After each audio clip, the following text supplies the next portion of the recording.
Washington. As President Trump boasted about the economy during a speech on Monday, he left out one of his favorite lines. Nowhere did he mention the skyrocketing stock market. Viewers at home understood why. In the corner of their television screens, a graphic showed the Dow Jones Industrial Average seemingly in free fall, down 500 points, down 600, down 800, down 1,000. By the time a bullish Mr. Trump was done speaking in Blue Ash, Ohio, the bearish market had plunged by nearly 1,600 points before recovering somewhat to close 1,175 points down. No president in modern times has connected his political fortunes to the stock market as much as Mr. Trump, who relentlessly cited its meteoric rise as a sign of his success at restoring confidence in the American economy. But the drastic sell-off on Friday and Monday demonstrated why most presidents scrupulously avoid talking about short-term gyrations in share prices.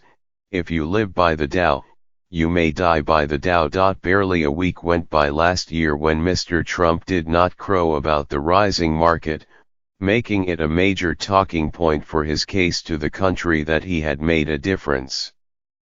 He took credit for the market at least 25 times in January alone.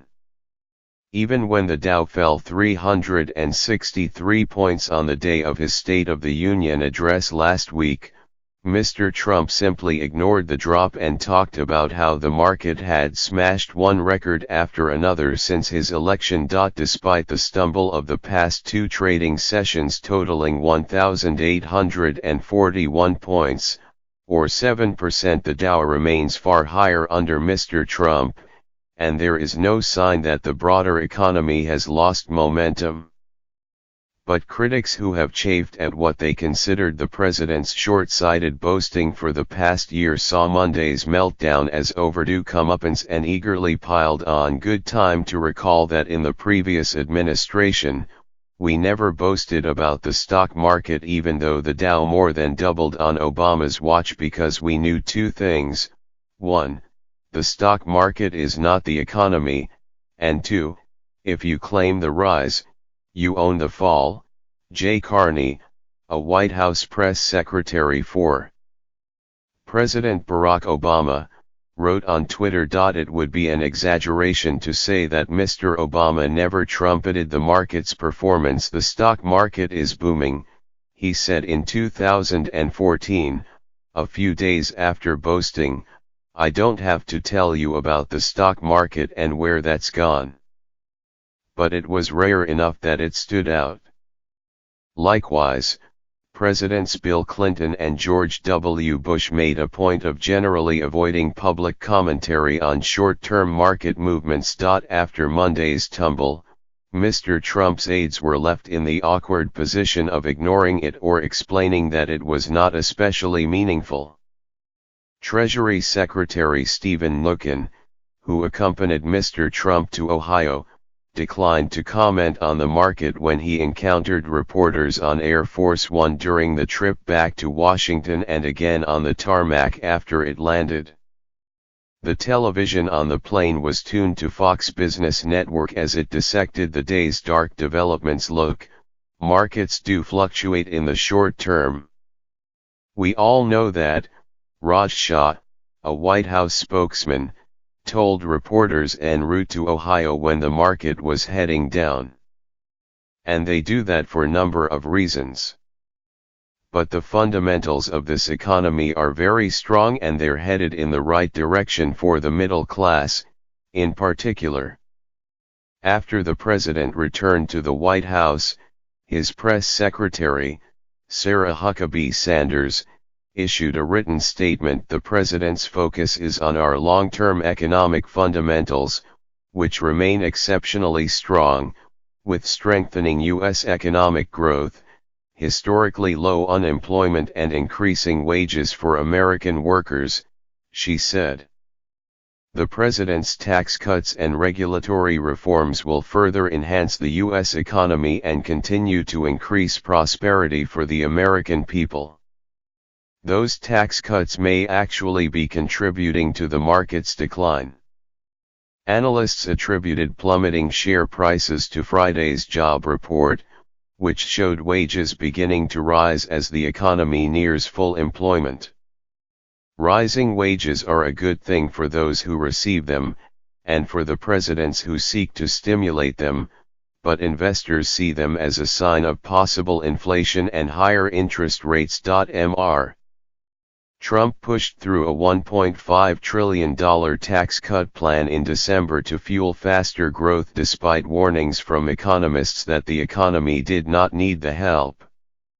The economy is growing slowly by historical standards, but the low level of unemployment suggests that it is also growing about as fast as it can. Instead of fueling growth, investors worry that the extra money Mr. Trump is pumping into the economy through tax cuts and, if he is successful, with a $1.5 trillion infrastructure plan will inflate wages and prices. And that could prompt the Federal Reserve to raise interest rates more quickly, suppressing growth to keep a lid on inflation even before the fiscal stimulus plan has really begun to kick in. We are already seeing markets worrying more about inflation, said Torsten Slok, the chief international economist at Deutsche Bank Securities. They are coming to the conclusion that the U.S. economy is in danger of overheating. Concern about rising deficits may be weighing on financial markets, as well.